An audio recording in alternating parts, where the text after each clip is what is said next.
C'est l'heure de notre chronique animale, la première cette année, avec Belle, ici. Bonjour. Et Mireille Chapelot, de Bonjour. Moment Magique. Bonjour. Tu veux mes mains? Oui, c'est ça. Alors, Mireille, tu nous as apporté ce bel animal. C'est un animal avec lequel tu travailles beaucoup. Oui. Et avec lequel tu fais de la zoothérapie, entre autres. Bien, entre autres, mais la zoothérapie, c'est comme je pourrais dire, excuse-moi l'anglicisme, un side effect. Oui, oui. Parce que dès qu'on travaille avec un animal, il y a quelque chose qui se passe. Oui. Donc, avec Belle, ce que je fais, dans les écoles, on a des ateliers. Surtout ces temps-ci, on a entendu beaucoup parler des morsures par le chien. Il y a comme une espèce de peur généralisée des chiens et tout ça. Mais on a une peur. Ou je pense que c'est un peu inné. As-tu vu la gueule de cette affaire-là? Oui, c'est ça. Mais je dois te dire que, personnellement, les Grands Danois, j'en avais déjà rencontré dans ma vie, mais qui avaient sauté sur mon frère. Alors, on reste toujours avec une peur. Mais mes appréhensions à m'adopter, voilà, c'est comme un petit chien. Ça, c'est très rare parce que Belle, habituellement, s'entend très facilement avec les femmes. Avec les hommes, c'est plus difficile. Là, on voit, elle a quand même, je ne sais pas si on le voit à la caméra, mais la queue est quand même un peu entre les pattes. Ça veut dire qu'elle n'est pas 100% certaine de ce qui se passe. Elle n'est pas encore soumise. Hein? Je ne parlerai pas de soumission, mais en fait, si tu arrêtais de la flatter, juste voir qu'est-ce qui se passe avec la queue. Hein? La queue, c'est souvent un bon indicateur de ce qui se passe, mais elle s'est collée à toi tout de suite. Oui. Elle t'a donné les mains comme ça, j'ai rien dit, puis elle l'a fait comme très spontanément. Donc, je pense qu'elle t'a adopté. On est bon pour quelques On est bon pour une couple de chroniques avec oui. Belle. Et puis, dans le fond, quand on a un animal comme ça, un gros animal, quand les gens décident... décident... en ce moment, elle dit arrête. C'est bon, c'est terminé. Quand les gens décident... Mais en même temps, je veux encore un câlin. Quand les gens décident d'avoir un gros animal comme ça prend quand même de l'espace. On n'est pas dans un 2,5. On peut être dans un 2,5 avec un Danois. L'important, c'est de la sortir au moins 2 fois par jour. OK. 2 fois, j'entends promener un gros chien, parce que le Danois, étonnamment, malgré sa grande taille, c'est un animal qui reste très bien dans un appartement. OK. Ça tombe tranquille des fois. C'est un animal qui n'a pas énormément besoin de dépenser son énergie, mais il va le dépenser d'un coup intense, puis après ça, il va être correct pour toute la journée. Avec nos moments magiques, qu'est-ce que tu fais avec Belle, entre autres? Belle, ici. Donc, on fait des ateliers dans les écoles pour apprendre. Oui, je sais, il te regarde, le monsieur. Il y a un gros Belle. œil. Il y a un gros œil. Oui, bien, en fait, ce qui se passe, c'est que c'est le reflet de la lentille. Belle, ici. On va changer de place. C'est le reflet de la lentille. Alors, les animaux sont sensibles au reflet. Ouais. On peut peut-être la libérer. Oui, on peut la libérer, puis nous autres, on va pouvoir prendre un café, puis peut-être qu'elle va aller voir les garçons. Bonne chance, les gars. Pas de problème.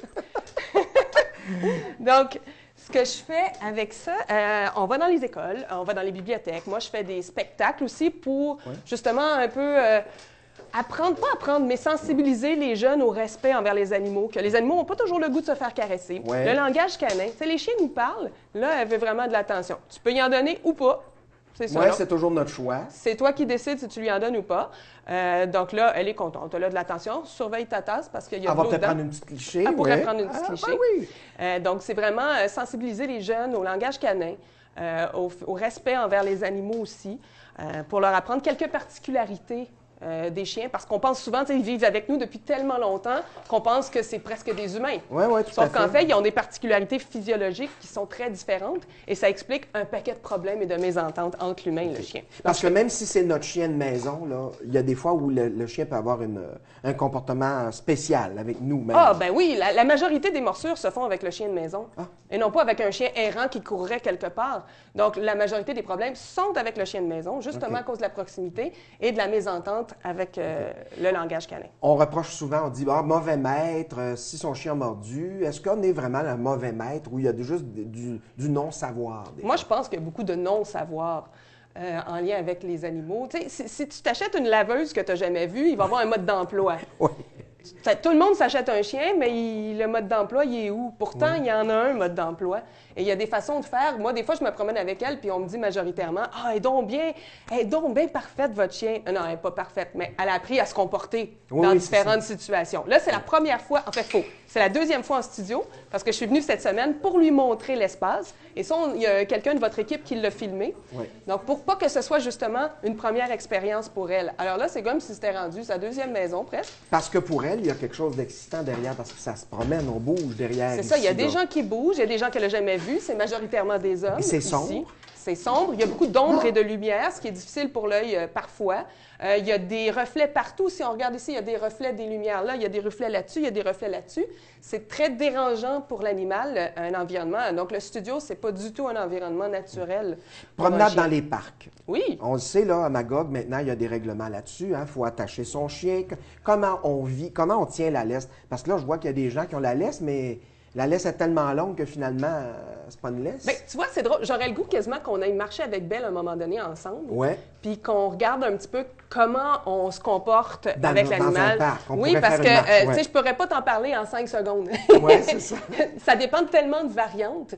On peut juste dire une chose, entre autres, c'est qu'une laisse tendue crée une tension. OK.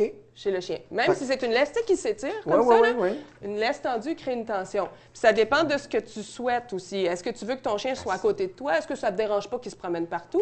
Moi, la mienne, il ne fallait absolument pas qu'elle s'en aille trop loin parce qu'à la puissance qu'elle a, moi, j'aurais plus de bras. Il y a de la tire pas mal. Oui, donc moi, je lui ai vraiment appris à marcher près de moi en laisse lousse. Donc, tu sais, elle peut se promener autour de moi, ça ne me dérange pas. Laisse lousse. On est content comme ça. Puis on n'avance pas si on tire. Donc, elle connaît la règle, mademoiselle. Quand tu fais des spectacles avec les animaux comme ça, entre autres, ce gros chien-là, qu'est-ce que tu fais comme truc, entre autres? Bien, je ne fais pas de spectacle avec elle parce que ça prend des assurances dans les écoles. Je fais des ateliers. Alors, les ateliers, des fois, c'est comme différent. Les spectacles, c'est avec des toutous. Moi, j'ai des toutous géants. OK. Et puis, je suis en personnage.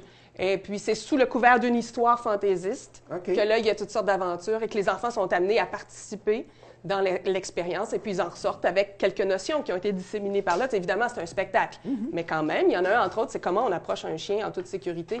Comment on fait, qu'est-ce qu'il faut savoir quand on regarde un chien. Donc, on apprend à danser la danse des chiens, ça veut dire mimer les mouvements. Un chien peut dire non, puis comment il le fait?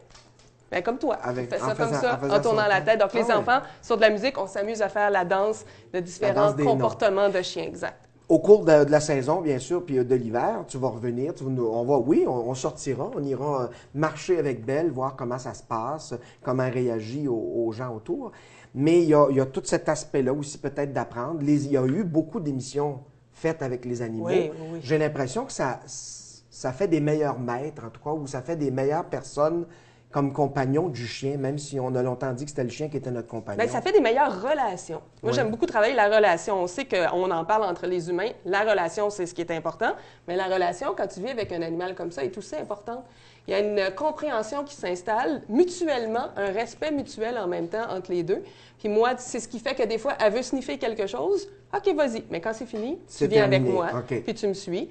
Mais je lui laisse la possibilité. Par exemple, il y a même des ententes qu'on a faites, elle et moi, à plusieurs niveaux. Des petites conventions. Là, je trouve qu'elle est pas mal bonne. Elle est pas mal bonne. Merci beaucoup, Belle. T'es fine. T'es un bon chien. Ben ouais, ça en vient. Ben oui. Merci, Mireille. Tu veux-tu la récompenser? On va la récompenser, puis on se retrouve bientôt pour aller faire une petite promenade ensemble. Donc, dis-lui assis. Tiens, Oh, assis. ben là, trop facile. Trop facile. Trop facile.